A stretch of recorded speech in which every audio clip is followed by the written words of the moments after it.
įspūdžiai tikrai nuostabūs, naujovių tikrai man daug, informacijos galvoje labai pilna.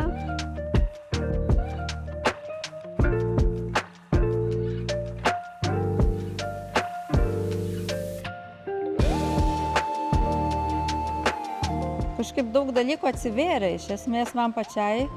Ir kažkaip visą laiką galvodavai, kad tą temą žinai, kad sopa yra tos programos ir visą laiką aš galvodavau, kad tai tikrai viskas daroma, padaroma, bet kad yra labai daug kliūčių, bet kažkaip šiandien aš jau einu ir galvoju, kad čia turbūt yra daugiau galimybių negu kliūčių, kad tai yra labai svarbu ir reikalinga.